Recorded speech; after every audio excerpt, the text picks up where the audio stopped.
Bonsoir, peuple de Dieu, nous sommes là. Donc, c'est un devoir qui nous est nécessaire. C'est ton devoir, c'est notre devoir. Donc, d'enseigner cette parole. Nous avons choisi les réseaux sociaux pour partager avec vous, surtout qui nous suivez tout le temps, cette étude biblique. Comme la parole de Dieu exige qu'avant tout, il faut chercher d'abord sa présence. Et tout le reste nous seront donnés par-dessus. C'est pour cela que nous voulons invoquer notre Dieu par. Nous voulons faire savoir nos besoins par des prières et des supplications. Prions l'Éternel. Merci mon Dieu, mon roi, pour ces bons moments que tu as prévus. Aussi, Père Saint, afin que nous puissions, Père Saint, diffuser, surtout répandre ta parole dans le monde entier. Aide-nous, Éternel Dieu, en tant qu'instrument que tu as choisi, instrument du moment, Éternel Dieu. Inspire-nous, Père Saint, la bonne nouvelle, Père Seigneur. Mets en nous, Père Saint, ta parole pour que le monde sache que nous sommes de toi.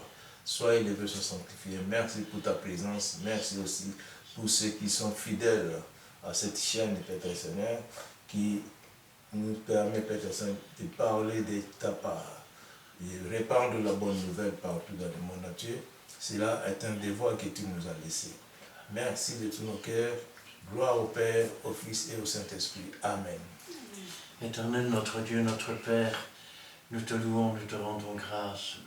Dans le beau et puissant nom de Jésus-Christ, notre Sauveur, nous te remercions, Seigneur, pour ces instants où tu nous permets encore de méditer ta parole, qui est la vérité, qui est la vie, qui est une lampe à nos pieds, une lumière sur notre sentier.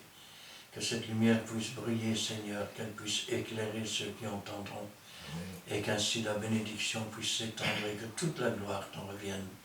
Gloire au Père, gloire au Fils et gloire au Saint-Esprit. Amen. Amen. Oui, Seigneur, sois loué, sois béni, sois glorifié, mon Dieu. Merci de nous accueillir en ce lieu pour cette étude biblique que tu as préparée pour chacun de nous. Bénis, Seigneur, chaque famille représentée ici. Bénis tes serviteurs présents. Oins-les, Seigneur, d'une double option de ton Saint-Esprit. Protège-les des méchants et des orgueilleux. Nous nous attendons à toi, Seigneur, car nous savons que tu as préparé de bonnes choses pour chacun de nous, car tu veux ce qu'il y a de meilleur et tu veux porter à notre connaissance la révélation de tes paroles par ton Saint-Esprit. Merci, Seigneur, pour cela. Gloire, honneur, puissance soit rendue dans le beau nom de Jésus-Christ. Amen. Amen. Voici l'heure H où nous sommes à sa présence et devant vous, devant vos écrans, nous sommes là. Et je ne cesse pas de vous rappeler, c'est l'adresse qui est connectée sur YouTube pour voir encore d'autres vidéos. À mon avis, c'est 542 vidéos. Oui. 542 vidéos qui sont là, donc à l'adresse de Christian Delso, D-E-L-S-A-U-X. Si place, nous sommes une église, la Fraternité évangélique des Pentecôtes, Péniel. Vous serez pas-dessus, venez vous associer à nous, pour travailler dans l'œuvre de Dieu, et nous serons là pour vous accueillir. Nous sommes sur la rue Paul Janson, numéro 55, à Montigny-Sissambo. Le code postal, c'est 6061. Venez nombreux, autant que vous voulez, il y aura toujours l'espace pour vous. Merci d'être fidèles, merci pour votre fidélité à nos chaînes. Ici, nous allons parler de quelque chose. C'est pour ça que je vous ai toujours dit qu'il faut poser des questions. Nous allons parler de deux poissons. Donc, la question qui a été posée, c'est que symbolise les 5 pains et les 2 poissons avec les 2 poissons, avec les 2 pains plutôt.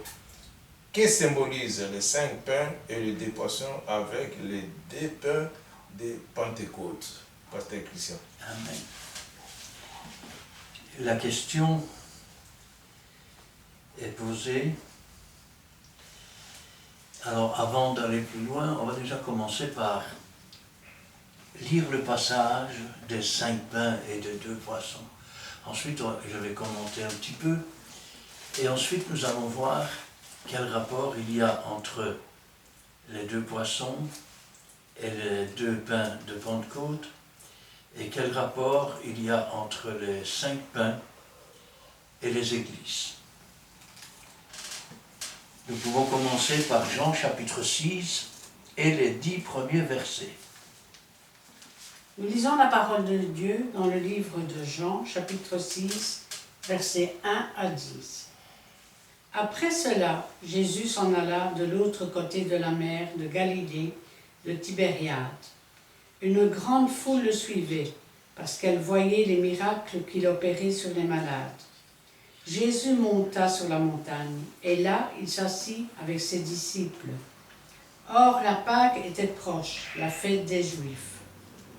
Ayant levé les yeux et voyant qu'une grande foule venait à lui, Jésus dit à Philippe, « Où achèterons-nous des pains pour que ces gens aient à manger ?»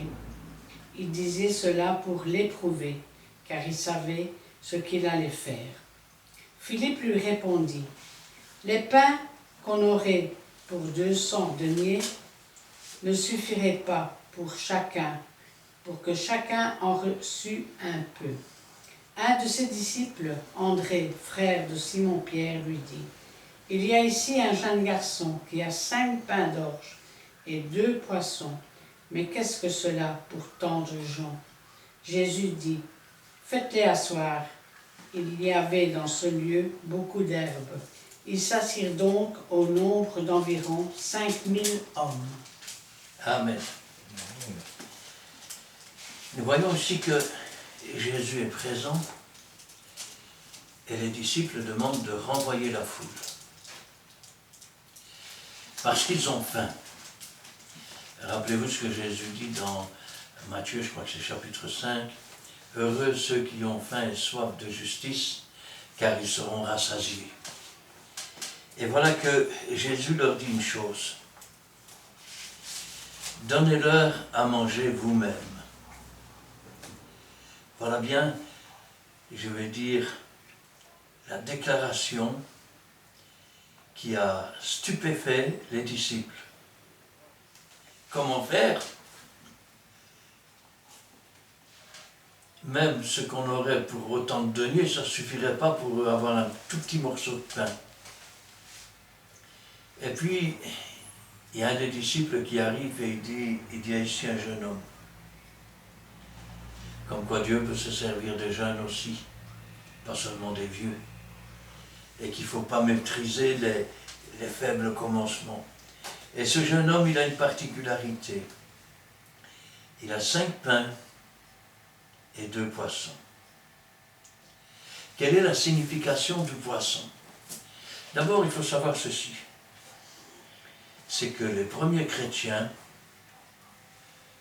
jamais n'auraient mis une croix dans leur maison. Parce que la croix était un signe de malédiction.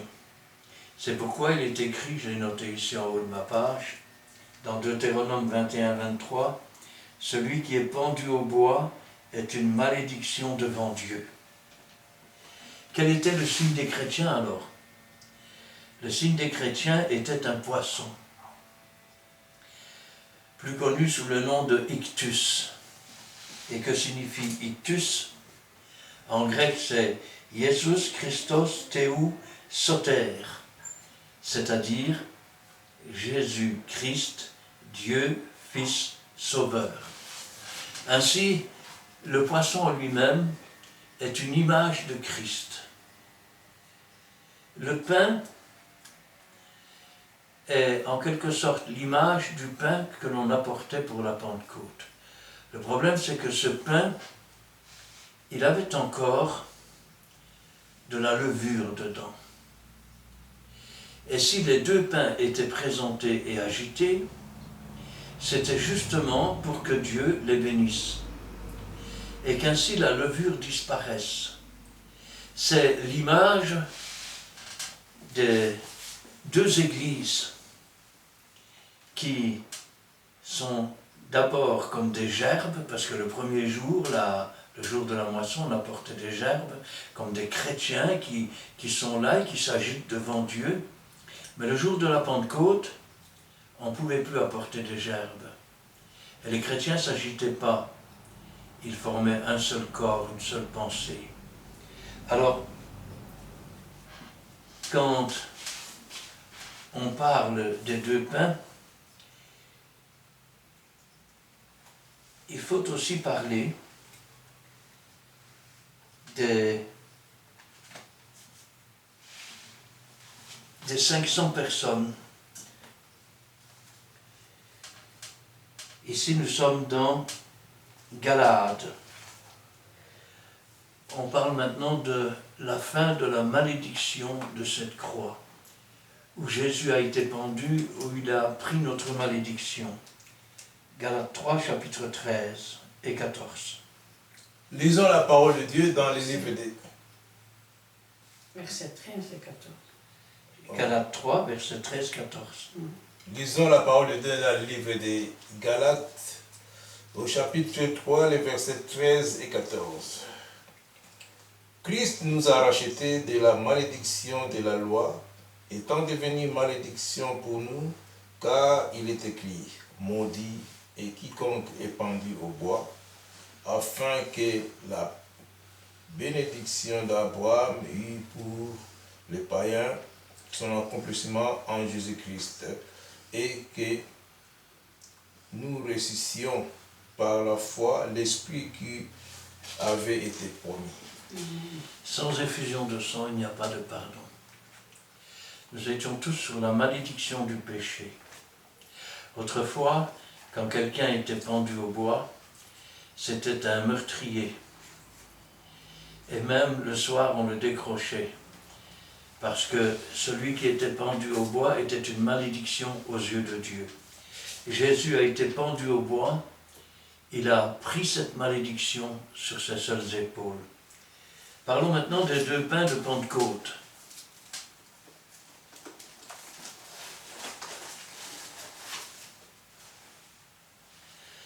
Nous sommes dans Lévitique chapitre 23, versets 9 à 17. 18. À 18, oui.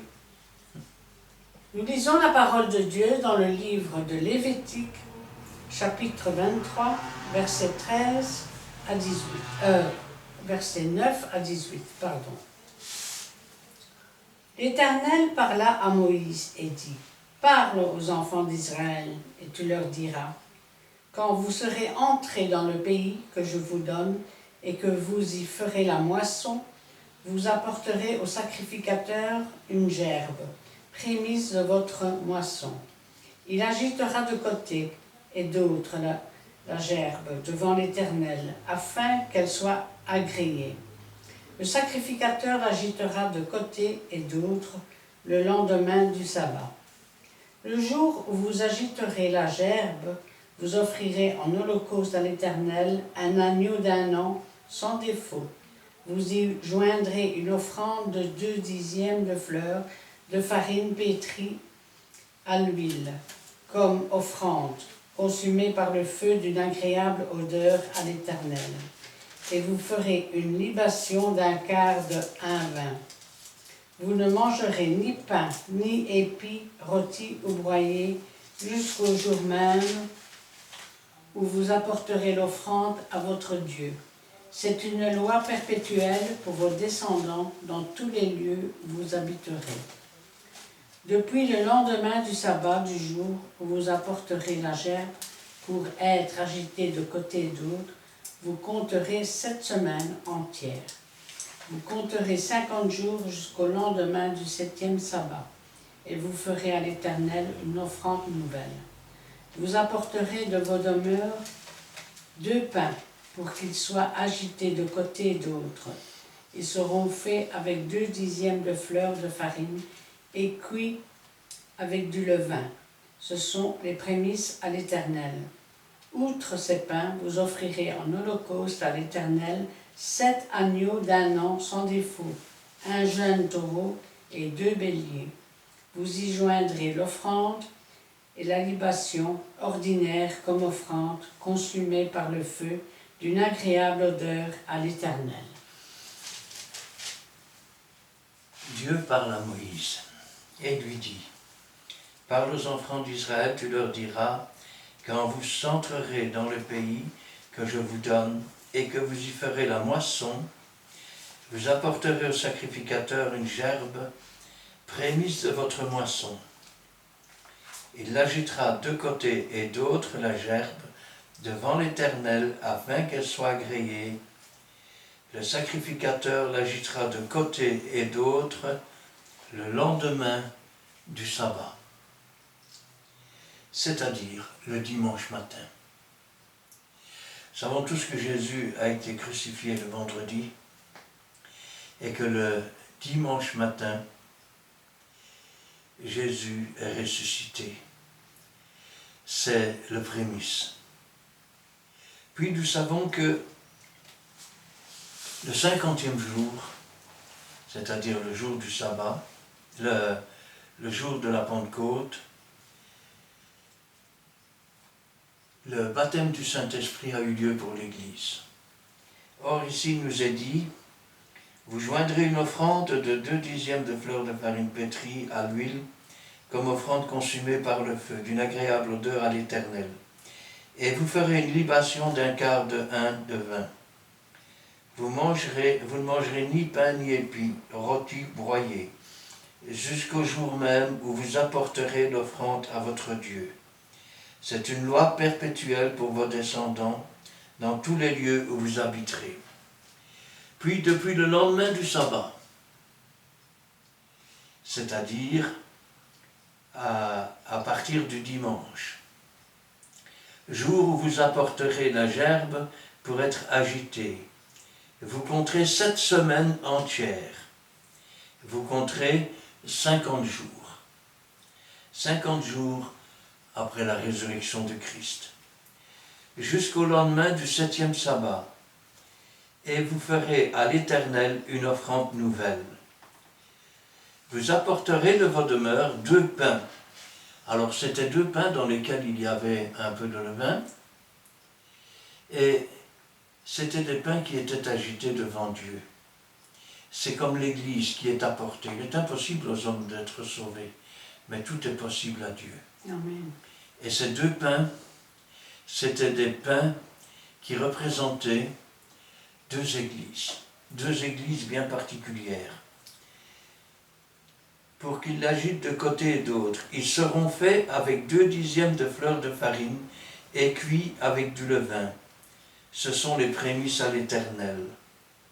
Outre ces pains, vous offrirez en holocauste 7 agneaux d'1 an sans défaut. Les 7 agneaux représentent Jésus-Christ qui meurt pour les 7 églises.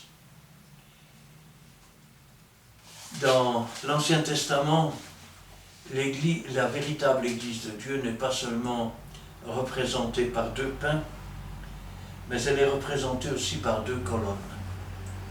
Et là,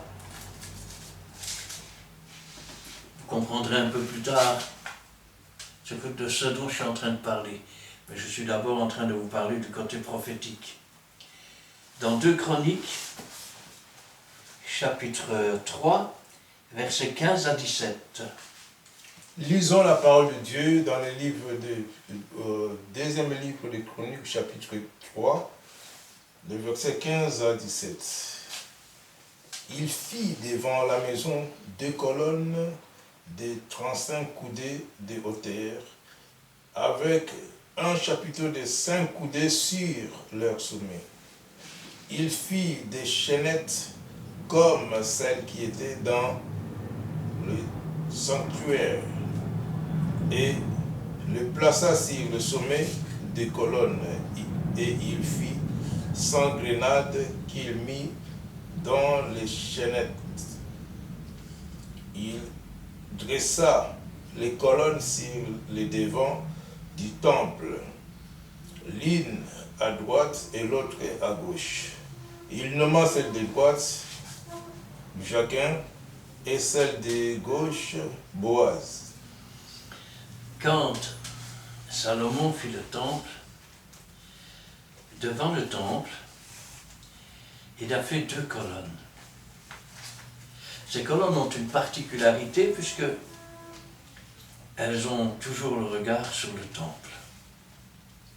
Un peu comme l'Église qui a le regard sur Jésus-Christ. Et ces colonnes, elles portent un nom particulier. La première s'appelle Jakin, Dieu établi. Dieu établi, pourtant, celle-là, c'est l'image de l'Église qui a peu de puissance, mais qui a gardé la parole de Dieu. Et à cause de cela, Dieu l'établit. Puis nous avons une deuxième colonne, la colonne de gauche qui est Boaz. Et Boaz, la force est en lui ou en elle. C'est l'Église qui a la force. L'une a la force, l'autre a gardé la parole même si elle a peu de puissance. Et vous me dites, mais je ne vois pas le rapport. Alors, maintenant on va aller voir un peu. Je vous ai dit qu'il y avait 7 églises. 5 sont approuvées et 2 ne sont pas. Nous voyons que l'église qui est approuvée, tout disciple accompli est semblable à son maître. Or, le maître est décrit comme quoi? Comme ictus, c'est-à-dire comme un poisson. Et celui qui est semblable à son maître, il doit aussi être comme un poisson. C'est la raison pour laquelle, quand on nous parle des 7 églises de Dieu, qui représentent 7 périodes, et dans lesquelles, dans chaque église, on retrouve les 7 caractères différents, il n'y en a que 2 qui sont approuvés. Pourtant, Dieu ne ferme pas la porte. Il n'éteint pas le lumignon qui fume, comme il dit si bien. Ça veut dire qu'il laisse à chacun de ceux qui sont dans ces églises, si leur justice, comme Jésus le disait, surpasse celle des scribes et des pharisiens, si au milieu d'une église qui ne marche pas droit, ta justice à toi surpasse celle de ton église, alors tu seras quand même récompensé. Nous sommes dans le chapitre 2 et nous allons parler de l'église d'Éphèse pour commencer. Nous lisons la parole de Dieu dans le livre de l'Apocalypse, chapitre 2. Écrit à l'ange de l'église d'Éphèse. Voici ce que dit celui qui tient les 7 étoiles dans sa main droite, celui qui marche au milieu des 7 chandeliers d'or. Je connais tes œuvres, ton travail et ta persévérance. Je sais que tu ne peux supporter les méchants, que tu as éprouvé ceux qui se disent apôtres et qui ne le sont pas, et que tu les as trouvés menteurs, que tu as de la persévérance, que tu as souffert à cause de mon nom, et que tu n'es point lassé. Mais ce que j'ai contre toi, c'est que... Une seconde. Vous remarquez cette phrase, ce que j'ai contre toi. On ne dit pas que cette église ne fait rien de bien. Vous savez, vous avez des prêtres qui font du bien aux pauvres, mais ça ne leur empêche pas d'avoir des gros péchés. Continue. Mais ce que j'ai contre toi, c'est que tu as abandonné ton premier amour. Souviens-toi donc d'où tu es tombé. Repens-toi et pratique tes premières œuvres. Sinon, je viendrai à toi et j'ôterai ton chandelier de sa place. Il va ôter le chandelier. Qu'est-ce que c'est que le chandelier? Je vous ai dit que pour chaque église, il y a 7 périodes. Le chandelier, c'est comme le buisson ardent. Il brûle, mais ne se consume pas. Il est comme une lampe à l'huile qui éclaire les prières. C'est la lumière que produit le Saint-Esprit. Et la lumière, c'est aussi la parole du Seigneur. Autrement dit, si tu ne te repens pas, je vais ôter l'éclairage de ma parole, je vais ôter l'huile, c'est-à-dire l'onction de l'Esprit qui procure cette lumière, et tu seras dans les ténèbres. Continue. Donc, j'ôterai ton chandelier de sa place, à moins que tu ne te repentes. Tu as pourtant ceci, c'est que tu hais les œuvres de Nicolai, œuvres que je hais aussi. Que celui qui a des oreilles entende ce que l'Esprit dit aux églises. À celui qui vaincra, je donnerai à manger de l'arbre de vie qui est dans le paradis de Dieu. Il ne rejette pas complètement tous les membres de l'Église. Mais il dit à l'Église, si tu ne changes pas, si tu continues dans cette voie, j'ôterai ce qui fait ta lumière. Je te plongerai dans les ténèbres. Comme il est dit dans la Bible, on leur a fermé les yeux pour qu'ils ne voient pas, les oreilles pour qu'ils n'entendent pas, de peur qu'ils entendent, qu'ils comprennent et qu'ils ne se convertissent. Pourtant, Dieu ne ferme pas la porte, parce qu'il dit que, un petit instant, si quelqu'un vaincre, celui qui vaincra, autrement dit, celui dont la justice surpassera celle de cette Église, je donnerai à manger de l'arbre de vie qui est dans le paradis de Dieu. Et il ajoute que celui qui a des oreilles pour entendre, ce n'est pas un homme qui parle, ce que l'Esprit dit à l'Église. C'est le Saint-Esprit qui avertit l'Église d'Éphèse qu'elle est désapprouvée de Dieu à cause de sa froideur. Et que si elle ne revient pas à son amour premier, Dieu va ôter sa lumière. De même, si quelqu'un dans cette Église passe au-dessus de cette façon d'agir et se repent et se tourne à nouveau vers l'amour de Dieu, celui-là pourra manger de l'arbre de vie. Nous sommes maintenant à l'église de Smyrne. Oui, nous sommes dans le livre d'Apocalypse, chapitre 2, le verset 8 à 11. Écrit à l'ange de l'église de Smyrne, voici ce que dit le premier et le dernier, celui qui était mort et qui est revenu à la vie. Je connais ta tribulation et ta pauvreté, bien que tu sois riche, et les calomnies de la part de ceux qui se disent juifs et ne le sont pas, mais qui sont une synagogue de Satan. Ne crains pas ce que tu vas souffrir.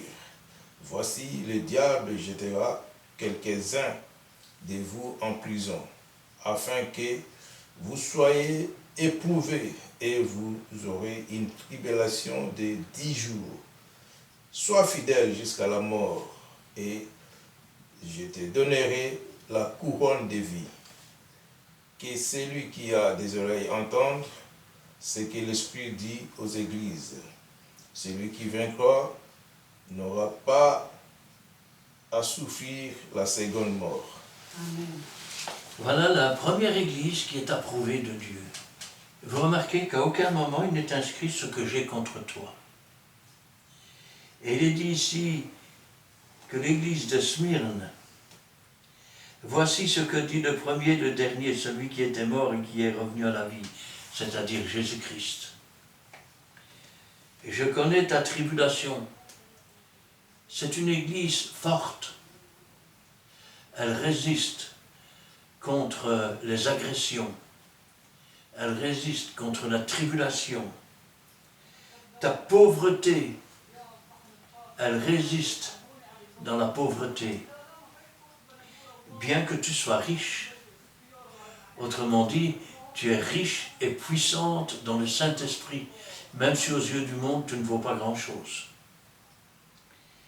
Et les calomnies de la part de ceux qui se disent juifs et ne sont pas, et même tout ce qu'on dit faussement à cause du nom de Jésus sur toi, Mais ces gens qui parlent comme ça sont des synagogues de Satan. Ne crains pas, car tu vas souffrir. Dieu ne permet pas de faire souffrir quelqu'un au-delà de ce qu'il peut supporter. C'est une église qui est forte, qui est puissante. Elle est comme Boaz. Le diable jettera quelques-uns de vous en prison, afin que vous soyez éprouvés. Et vous aurez une tribulation de 10 jours. Sois fidèle, regardez ce qu'il marque, jusqu'à la mort. Jusqu'à la mort. Autrement dit, dans cette église, certains vont mourir. Ils vont être tués. Et le Seigneur leur demande de résister jusque-là. Nous n'avons pas encore souffert jusqu'au sang, ni transpiré des grumeaux de sang, mais Dieu leur demande d'aller jusqu'à la mort. Et je te donnerai la couronne de vie. Que celui qui a des oreilles entende ce que l'Esprit dit aux églises. L'Esprit le dit, mais il ne le dit pas seulement pour cette église, pour l'encourager, il le dit à toutes les églises. Voilà ce que vous devez être. Celui qui vaincra n'aura pas à souffrir la deuxième mort. Autrement dit, quand bien même il serait mort, il vivrait quand même. C'est la première église qui est approuvée de Dieu, sans aucune restriction. Nous arrivons enfin à la troisième église, l'église de Pergame. Nous continuons la lecture dans le verset 12 à 17. Écrit à l'ange de l'église de Pergame, voici ce que dit celui qui a l'épée aiguë à 2 tranchants. Je sais où tu demeures, je sais que là est le trône de Satan. Tu retiens mon nom et tu n'as pas renié ma foi. Même au jour d'Antipas, mon témoin fidèle, qui a été mis à mort chez vous, là où Satan a sa demeure. Mais j'ai quelque chose contre toi, c'est que tu as là des gens attachés à la doctrine de Balaam, qui enseignait à Balak à mettre une pierre d'achoppement devant les fils d'Israël, pour qu'ils mangeassent des viandes sacrifiées aux idoles et qu'ils se livrassent à l'impudicité. De même, toi aussi, tu as des gens attachés parallèlement à la doctrine de Nicolaïte, ce que je hais. Repens-toi donc, sinon je viendrai à toi bientôt, et je les combattrai avec l'épée de ma bouche.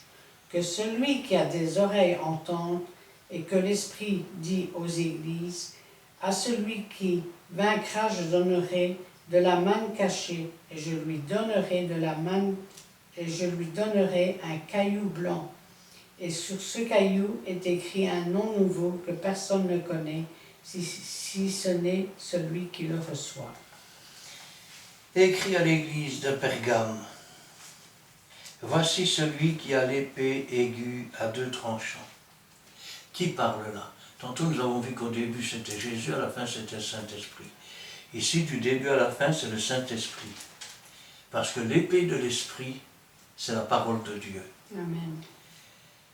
Voici ce que dit celui qui a l'épée aiguë à 2 tranchants. Je sais où tu demeures. Je sais que là est le trône de Satan.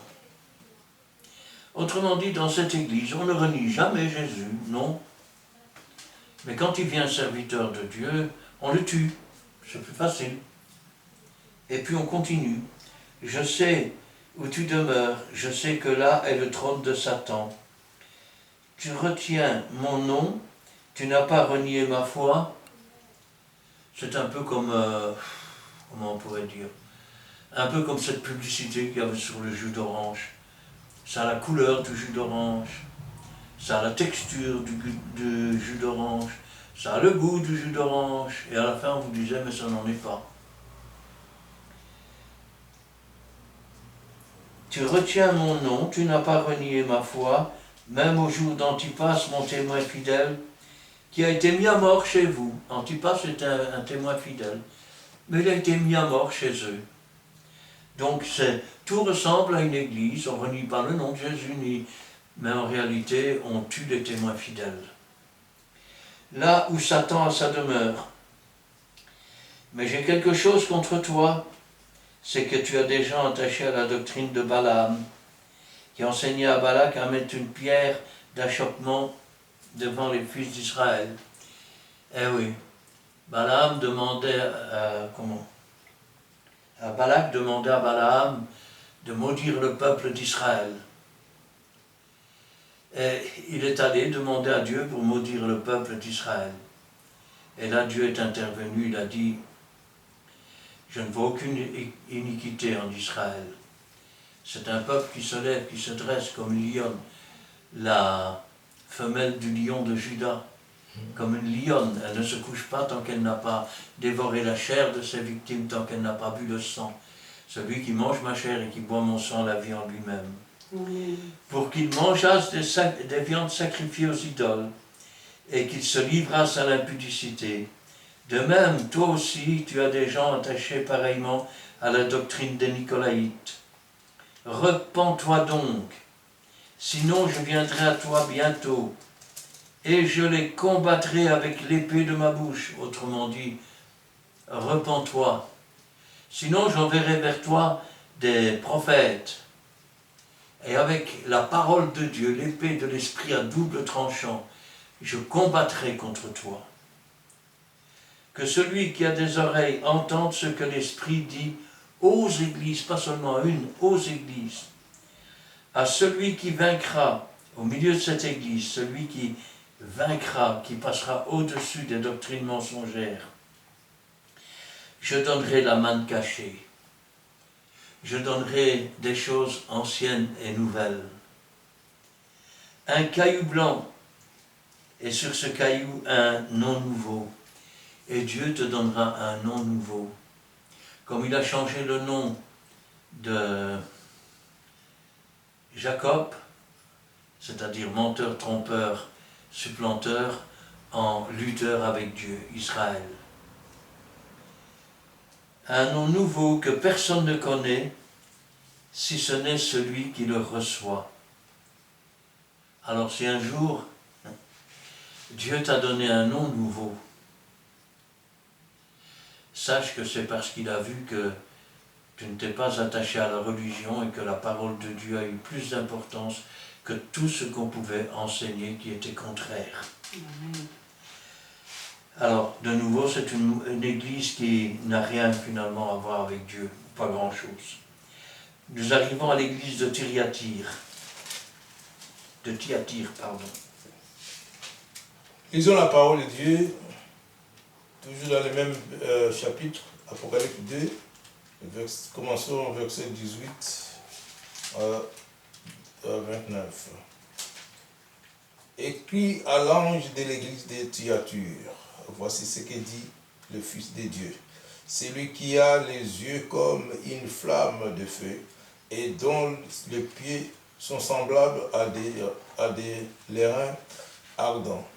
Je connais tes œuvres, ton amour, ta foi, ton fidèle service, ta constance et tes dernières œuvres plus nombreuses que les premières. Attends, vous remarquez une chose, avant de parler de ce qui ne lui convient pas, il n'efface pas quand même ce qui est fait. Il dit donc, je reconnais ces choses. Donc ça c'est bien, mais il y a des choses qui ne sont pas bien. Et là, on arrive au verset 20. Mais ce que j'ai contre toi, c'est que tu laisses la femme Jézabel, qui se dit prophétesse, enseigner et séduire les serviteurs pour qu'ils se livrent à l'impudicité et qu'ils mangent des viandes sacrifiées aux idoles. Je lui ai donné du temps afin qu'elle se repentît, et elle ne veut pas se repentir de son impudicité. Voici, je vais la jeter sur un lit et envoyer une grande tribulation à ceux qui commettent l'adultère avec elle, à moins qu'ils ne se répandent de leurs œuvres. Je ferai mourir des morts ses enfants, et toutes les églises connaîtront que je suis celui qui sonde les reins et le cœur, et je vous rendrai à chacun selon vos œuvres. À vous, à tous les autres de Thyatire qui ne reçoivent pas cette doctrine et qui n'ont pas connu les profondeurs de Satan comme il les appelle, je vous dis, je ne mets pas sur vous d'autres fardeaux. Seulement, ce que vous avez, retenez-les jusqu'à ce que je vienne. À celui qui vaincra, à celui qui vaincra et qui gardera jusqu'à la fin mes œuvres, je donnerai l'autorité sur les nations. Il les pètera avec une verge de fer, comme on brise des vases, les vases d'argile, afin que moi-même j'en ai reçu le pouvoir de mon Père, et je lui donnerai l'étoile du matin. Que celui qui a des oreilles entende ce que l'Esprit dit aux églises. Amen. Remarquez ce qu'il nous dit. Ce que j'ai contre toi, c'est que tu laisses la femme Jézabel, qui se dit prophétesse, enseigner. Ce que Dieu lui reproche, c'est de laisser cette femme enseigner. Rappelez-vous ce que nous dit Paul. Je ne permets pas à la femme d'enseigner ni de prendre autorité sur l'homme. Oui, mais Paul est un macho. Et ici, qui c'est qui parle? Voici ce que dit le Fils de Dieu. C'est Dieu, le Fils, qui parle. Celui qui a les yeux comme une flamme de feu et dont les pieds sont semblables à les reins ardents. Ce que j'ai contre toi, c'est que tu laisses cette femme enseigner. Alors laissez-moi vous dire que tous ceux qui laissent les femmes enseigner dans leur église sont comme l'église de Thyatire.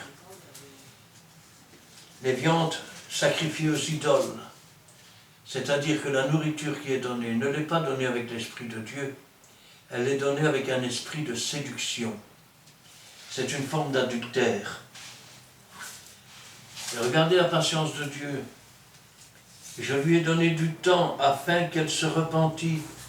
Et elle ne veut pas se repentir de son impudicité. Voici, je vais la jeter sur un lit et envoyer une grande tribulation à ceux qui commettent adultère avec elle. Autrement dit, ceux qui trompent Dieu, entre l'esprit de Dieu et l'esprit de séduction. À moins qu'ils ne se repentent de leurs œuvres, je ferai mourir de mort ses enfants. Et toutes les églises connaîtront que je suis celui qui sonde les cœurs et les reins. Remarquez une petite parenthèse. Il paraît que Jésus est un prophète. Oui, chez les témoins de Jéhovah. Il ne peut pas être le Dieu, le Fils. Parce qu'il n'y a que Dieu qui sonde les reins et les cœurs. Nous avons ici dans le livre de l'Apocalypse, c'est Jésus qui parle, et qu'est-ce qu'il dit? Toutes les églises connaîtront que je suis celui qui sonde les reins et les cœurs. Donc s'il n'y a que Jéhovah qui sonde les cœurs et les reins, Jésus est bien Jéhovah aussi, c'est-à-dire Dieu. Je vous rendrai à chacun selon vos œuvres, à vous, à tous les autres de Thyatire. C'est-à-dire que Dieu ne met pas tout le monde dans le même sac. Il dit qu'il y en a d'autres quand même qui résistent au milieu de ce déluge dégoûtant, pour ne pas dire autre chose. À vous les autres de Thyatire, qui ne reçoivent pas cette doctrine, et qui n'ont pas connu les profondeurs de Satan comme il les appelle. Je vous le dis, je ne mets pas sur vous d'autres fardeaux. Seulement ce que vous avez, retenez-le, jusqu'à ce que je vienne. À celui qui vaincra et gardera jusqu'à la fin mes œuvres, je donnerai autorité sur les nations. Il les pètera avec une verge de fer, comme on brise les vases d'argile, ainsi que moi-même j'en ai reçu le pouvoir de mon Père. Je lui donnerai l'étoile du matin. Or, que celui qui a des oreilles entende ce que l'Esprit dit à l'Église. Encore une Église qui est rejetée. Pourtant, on voit que, vous savez, rappelez-vous quand Sodome et Gomorrhe étaient condamnés, Abraham a intercédé. Oui, mais s'il y a encore autant de justes, détruiras-tu toute la ville? S'il y a autant de justes, je ne détruirai pas toute la ville. Et ici, Dieu montre que, finalement, cette Église va être détruite, mais que Dieu ne met pas tout le monde dans le même sac. Et que Jésus-Christ est notre avocat auprès du Père. Qu'il ne fera pas mourir le juste avec l'injuste. Puis nous arrivons à l'église de Sardes. Nous continuons la parole de Dieu dans le livre de l'Apocalypse chapitre 3, versets 1 à 6. Écrit à l'ange de l'église de Sardes. Voici ce que dit celui qui a les 7 esprits de Dieu et les 7 étoiles. Je connais tes œuvres. Je sais que tu passes pour être vivant et tu es mort. Sois vigilant et affermis le reste qui est prêt de mourir, car je n'ai pas trouvé tes œuvres parfaites devant Dieu. Rappelle-toi donc comment tu as reçu et entendu et gardé, et repens-toi. Si tu ne veilles pas, je viendrai comme un voleur, et tu ne sauras pas à quelle heure je viendrai sur toi. Cependant, tu as à Sardes quelques hommes qui n'ont pas souillé leurs vêtements. Ils marcheront avec moi en vêtements blancs, parce qu'ils en sont dignes. Celui qui en vaincra sera revêtu ainsi de vêtements blancs. Je n'effacerai point son nom du livre de vie, et je confesserai son nom devant mon Père et devant ses anges. Que celui qui a des oreilles entende ce que l'Esprit dit aux églises. Amen. Vous voyez, cette église de Sardes, elle passe pour être vivante, et en réalité, elle est déjà morte. Ce qu'il y a de bien, c'est que Dieu lui offre la possibilité de se repentir. Mais Dieu sait bien qu'il ne le fera pas. Cependant, tu as à Sardes quelques hommes au milieu de cette église de perdition. Ceux-là n'ont pas souillé leurs vêtements. Ils marcheront avec moi en vêtements blancs. Amen. Celui qui vaincra sera ainsi revêtu de vêtements blancs. Je n'effacerai pas son nom du livre de vie. Autrement dit, les autres, leur nom sera effacé du livre de vie. Et je confesserai son nom devant mon Père et devant ses anges. Que celui qui a des oreilles entende ce que l'Esprit dit, encore une fois, pas à l'Église, mais aux Églises. Puis nous avons l'Église de Philadelphie. Lisons la parole de Dieu dans le livre de l'Apocalypse, chapitre 3, les versets 7 à 13. Écrit à l'ange de l'église de Philadelphie. Voici ce que dit le saint, le véritable, celui qui a la clé de David, celui qui ouvre et personne ne fermera, celui qui ferme et personne n'ouvrira. Je connais tes œuvres. Voici parce que tu as peu de puissance et que tu as gardé ma parole et que tu n'as pas renié mon nom, j'ai mis devant toi une porte ouverte que personne ne peut fermer. Voici, je te donne de ceux de la synagogue de Satan qui se disent juifs et ne le sont pas, mais qui mentent. Voici, je les ferai venir, se prosterner à tes pieds, et connaîtront que je t'ai aimé. Parce que tu as gardé ma parole de la persévérance en moi, je te garderai aussi à l'heure de la tentation qui va venir sur le monde entier pour éprouver les habitants de la terre. Je viens bientôt. Retiens ce que tu as afin que personne ne prenne ta couronne.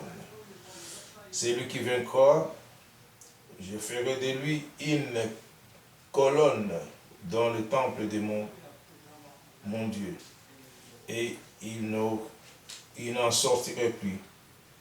J'écrirai sur lui le nom de mon Dieu et le nom de la ville de mon Dieu, de la nouvelle Jérusalem qui descend du ciel d'auprès de mon Dieu, et mon nom nouveau. Que celui qui a des oreilles entende ce que l'Esprit dit aux églises. Amen. Voilà une église qui a peu de puissance, mais qui a gardé la parole de Dieu. Et Dieu va en faire une colonne dans son temple. Comment s'appelait la deuxième colonne? Yakim. Nous parlons ici de la deuxième colonne du temple. Parlons ici du deuxième pain qui a été présenté devant Dieu avec du levain, mais que le feu de l'Esprit a purifié avec la Pentecôte. Cette église qui portera le nom de son Dieu et le nom de la Nouvelle Jérusalem. Amen.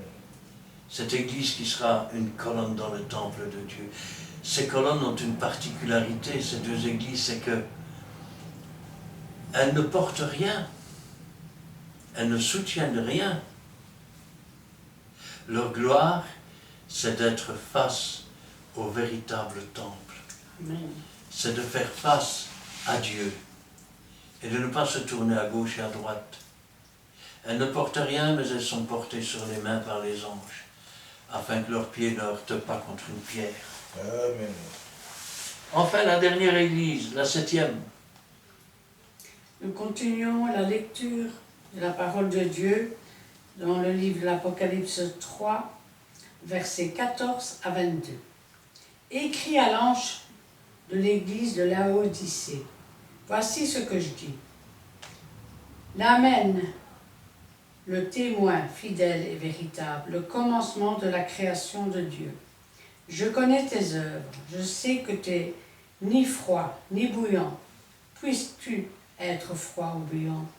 Ainsi, parce que tu es tiède et que tu n'es ni froid ni bouillant, je te vomirai de ma bouche.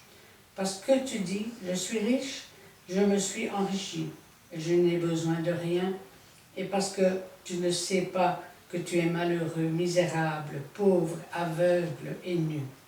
Je te conseille d'acheter de moi de l'or éprouvé par le feu, afin que tu deviennes riche, et des vêtements blancs, afin que tu sois vêtu, et que la honte de ta nudité ne paraisse pas, et un collier pour oindre tes yeux, afin que tu vois.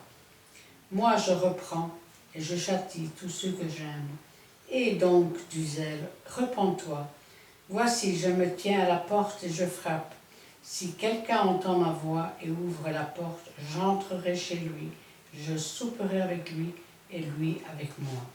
Celui qui vaincra, je le ferai asseoir avec moi sur mon trône, comme moi j'ai vaincu et me suis assis avec mon Père sur son trône.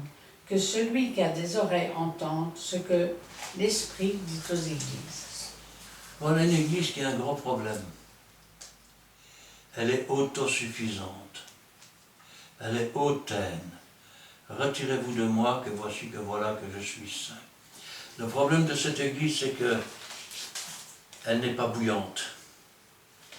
Si l'Esprit de Dieu était en elle, si la puissance de Dieu était en elle, elle serait bouillante. Elle n'est pas froide. Ça veut dire qu'elle n'est pas inconvertie. Elle n'est pas, je vais dire, dans l'ignorance de ses péchés. Rappelez-vous ce que disait Jésus. Si vous étiez aveugle, vous n'auriez pas de péché. Mais maintenant vous dites « je vois », alors votre péché demeure. Nous voyons une chose, c'est que nous avons 7 églises, et pourtant il n'y a que l'église de Philadelphie et l'église de Smyrne. Ce sont des églises qui sont à l'image de Christ, comme tout disciple accompli. Or, si Jésus est un ictus, nous sommes donc un ictus. Ce sont les 2 poissons. Les autres sont des pains, mais ils n'ont pas été purifiés du levain, au point de ne pas pouvoir être une église à l'image de Christ. Ainsi donc, nous voyons que les 2 poissons sont les images de Christ, et les 5 pains sont les images des églises dont le levain est demeuré. Maintenant, nous savons qu'il y a aussi un autre attribut de ce passage. Petit instant. Oui. Le nombre de personnes était d'environ 5000. C'est ce que nous voyons. Alors, on peut diviser cela en 2 parties. La première, le jour de la Pentecôte. Et là, nous sommes, petit instant, je ne retrouve pas. Ça devrait être le 5. Acte 2, 6. Oui, voilà. Nous sommes ici dans Acte 2, versets 39 à 41. 38. Oui, 38 à 41. Lisons la parole de Dieu dans le livre des Actes des Apôtres, chapitre 2, les versets 38 à 41. Pierre leur dit, « Répandez-vous et que chacun de vous soit baptisé au nom de Jésus-Christ pour le pardon de vos péchés, et vous recevrez le don du Saint-Esprit. Car la promesse est pour vous, pour vos enfants et pour tous ceux qui sont au loin, en aussi grand nombre que le Seigneur notre Dieu les appellera. » Et par plusieurs autres paroles, et les conjurer et l'exhorter, disant, « Sauvez-vous de cette génération perverse. » Ceux qui acceptèrent sa parole furent baptisés, et en ces jours-là, le nombre des disciples augmenta environ 3000 âmes. Nous sommes à 3000 âmes, nous sommes loin de 5000, non? Alors, maintenant on va aller dans Acte 4 et le verset 4. Nous lisons la parole de Dieu dans le livre, dans les Actes, chapitre 4, verset 4. Cependant, beaucoup de ceux qui avaient entendu la parole crurent, et le nombre des hommes s'éleva à environ 5000. Voilà où sont nos 5000. De même que quand les paniers commencèrent à être distribués, tous n'ont pas mangé en même temps. Les derniers n'ont pas été les premiers n'ont pas été les derniers. De même ici, nous arrivons aux 5000. Maintenant que les 5000 ont mangé, il reste quoi? Il reste 12 paniers. Et les paniers, c'est quoi? Eh bien, les paniers, les 12 paniers, sont réservés pour les 12 tribus d'Israël. Je vais essayer de faire comprendre une chose. Nous avons vu qu'il y avait 5 pains et 2 poissons. Il est évident que les églises qui n'étaient pas droites donnaient un enseignement qui n'était pas droit. Donc, ils étaient des pains avec du levain, et ils donnaient quoi à manger à la foule? Et ils donnent encore aujourd'hui quoi à manger à la foule? Des pains avec du levain. Les 2 églises qui sont agréées par Dieu sont devenus des ictus, à l'image de Jésus, des poissons. Alors, ces deux poissons, qu'est-ce qu'ils donnent à manger aux gens? De l'ictus, de Dieu Fils Sauveur. Ainsi donc, nous retrouvons dans les gens qui sont nourris aujourd'hui dans les églises, des gens qui sont nourris par des pains avec du levain. Rappelez-vous qu'un peu de levain fait lever toute la pâte, c'est-à-dire toute l'église. Et puis, nous avons des églises qui sont à l'image de Christ, c'est-à-dire de l'ictus, du poisson, et qui forcément donnent la nourriture du poisson, c'est-à-dire de Dieu, le Fils Jésus.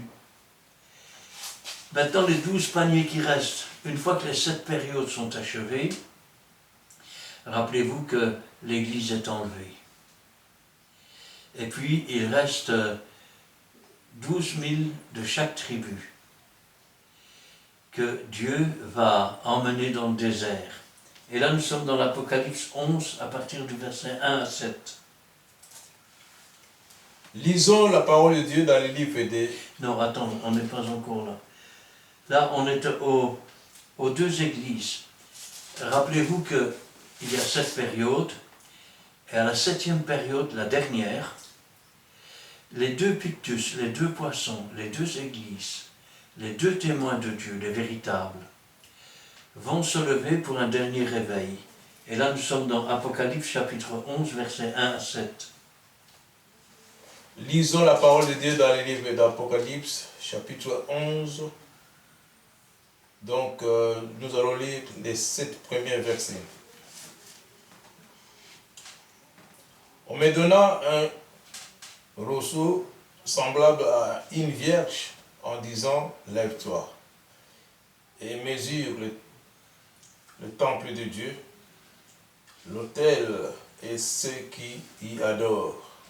Mais le parvis extérieur du temple, laisse-les en dehors et ne le mesure pas, car il a été donné aux nations, et elles fouleront aux pieds la ville sainte pendant 42 mois. Je donnerai à mes 2 témoins le pouvoir de prophétiser, revêtus de sacs pendant 1260 jours. 1260 jours. Ce sont les 2 oliviers et les 2 chandeliers qui se tiennent devant le Seigneur de la terre. Si quelqu'un veut leur faire du mal, du feu sort de leur bouche et dévore leurs ennemis. Et si quelqu'un veut leur faire du mal, il faut qu'il soit tué de cette manière. Ils ont le pouvoir de fermer le ciel afin qu'il ne tombe point de pluie pendant les jours de leur prophétie.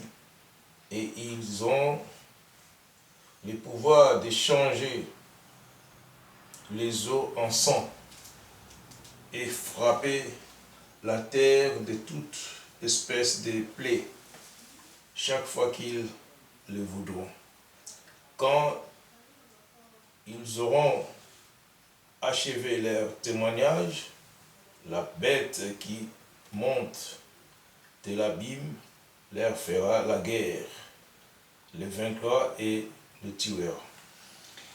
Dernière mission des 2 poissons, des 2 églises qui sont agréables à Dieu, des 2 colonnes, des 2 chandeliers. Rappelez-vous ce que Jésus avait dit, vous êtes la lumière du monde. La lumière, c'est le chandelier. Et puis les 2 oliviers, ceux qui procurent l'huile. On me donna un roseau, semble, oui. Je donnerai à mes 2 témoins de pouvoir prophétiser,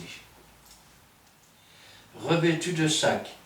Alors rappelez-vous, je sais qu'il y en a beaucoup qui se disent pentecôtistes, et la seule chose qu'ils voient, ils parlèrent en langue, Mais ce que Pierre a dit, ils n'en ont rien à faire.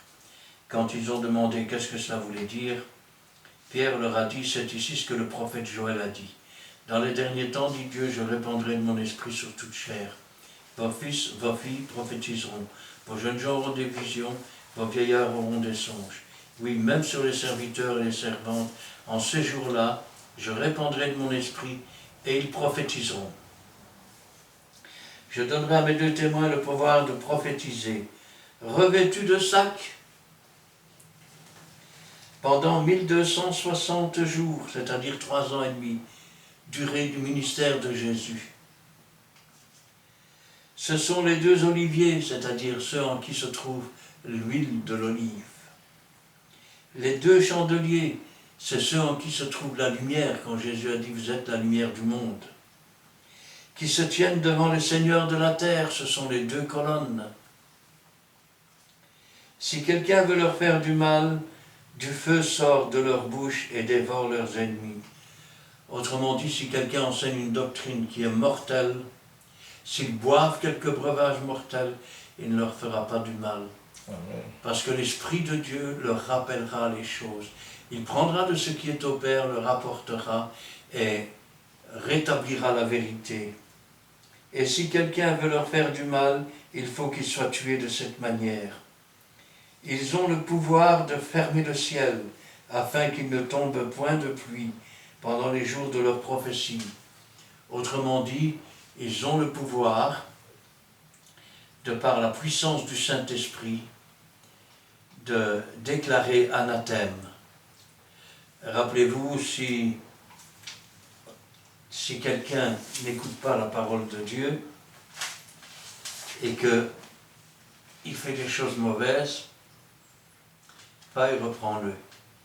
S'il ne t'écoute pas, prends 2 témoins. S'il n'écoute pas les témoins, dis-le à l'Église. Et s'il n'écoute pas l'Église, qu'il soit anathème, c'est-à-dire qu'il soit voué à la destruction, qu'il soit pour toi comme un païen, comme quelqu'un ne connaissant pas Dieu. Mais là, c'est pas là que je suis. Petit instant, parce que j'ai perdu ma page. C'était Apocalypse, chapitre 11. Ah, voilà. Verset 6. Voilà. Ils ont le pouvoir de fermer le ciel afin qu'il ne tombe point de pluie pendant les jours de prophétie. Ils ont le pouvoir de changer l'eau en sang. Rappelez-vous, la puissance du Saint-Esprit, les torrents d'eau vive qui débordent, amènent à la parole de Jésus dans les âmes. Et le sang de Christ a ainsi le pouvoir d'effacer leurs péchés. C'est le miracle de l'eau qui est changée en sang. Le premier miracle que Jésus a fait, c'était une image du Saint-Esprit qui amène le sacrifice et le sang de Christ jusqu'au plus profond de l'âme pour qu'elle puisse se convertir. Ils ont le pouvoir de changer l'eau en sang, de frapper la terre de toute espèce de plaie chaque fois qu'ils le voudront. Quand ils auront achevé leur témoignage, les 2 églises, les 2 témoins, les 2 colonnes, quand ils auront achevé leur témoignage, la bête qui monte de l'abîme, c'est-à-dire le diable, l'antéchrist, le faux prophète, leur fera la guerre, les vaincra et les tuera. C'est ce passage de la Bible qui nous parle des 2 églises qui sont transportées jusqu'à Jérusalem, qui sont égorgées. C'est là que l'Antéchrist déclara s'être définitivement débarrassé du christianisme. Et les nations s'offriront des cadeaux. Mais comme Christ est ressuscité au 3e jour, 3 jours plus tard, c'est l'enlèvement de l'Église. Une voix se fait entendre du ciel, à la voix d'un archange, un signal donné par Dieu. Et les 2 témoins se tiennent à nouveau sur leurs pieds. Et ils s'en vont à la rencontre du Seigneur. C'est l'enlèvement de l'Église. Ensuite, nous avons maintenant les 12 000 de chaque tribu, c'est-à-dire les 12 paniers restants. Apocalypse chapitre 7, versets 2 à 17. Nous lisons la parole de Dieu dans le livre de l'Apocalypse, chapitre 7, versets 2 à 17. On terminera par là. Et je vis un autre ange qui montait du côté du soleil levant et qui tenait le sceau de Dieu vivant. Il cria d'une voix forte aux 4 anges à qui il avait donné de faire du mal à la terre et à la mer, et il dit, ne faites point de mal à la terre, ni à la mer, ni aux arbres, jusqu'à ce que nous ayons marqué du sceau le front des serviteurs de notre Dieu. Et j'entendis le nombre de ceux qui avaient été marqués du sceau, 144 000, de toutes les tribus des fils d'Israël, de la tribu de Juda, 12 000 marqués du sceau de la tribu de Ruben, 12 000 de la tribu de Gad, 12 000 de la tribu d'Azer, 12 000 de la tribu de Nephtali, 12 000 de la tribu de Manassé, 12 000 de la tribu de Siméon, 12 000 de la tribu de Lévi, 12 000 de la tribu d'Isaacar, 12 000 de la tribu de Zabulon, 12 000 de la tribu de Joseph, 12 000 de la tribu de Benjamin, 12 000 marqués du sceau. Après cela, je regardai, et voici, il y avait une grande foule que personne ne pouvait compter, de toute nation, de toute tribu, de tout peuple et de toute langue. Ils se tenaient devant le trône et devant l'agneau, revêtus de robes blanches et des palmes dans leurs mains. Et ils criaient d'une voix forte en disant, « Le salut est à notre Dieu qui est assis sur le trône et à l'agneau. » Et tous les anges se tenaient autour du trône, et des vieillards et des 4 êtres vivants. Et ils se prosternèrent sur leur face devant le trône, et ils adorèrent Dieu en disant « Amen. » La louange, la gloire, la sagesse, l'action de grâce, l'honneur, la puissance et la force soient à notre Dieu au siècle des siècles. Amen. Et l'un des vieillards prit la parole, et il me dit, « Ceux qui sont revêtus de robes blanches, qui sont-ils, et d'où sont-ils venus ?» Je lui dis, « Mon Seigneur, tu le sais. » Et il me dit, « Ce sont ceux qui viennent de la grande tribulation. Ils ont lavé leurs robes et ils les ont blanchies dans le sang de l'agneau. C'est pour cela qu'ils sont devant le trône de Dieu et le servent jour et nuit dans son temple. Celui qui est assis sur le trône dressera sa tente sur eux.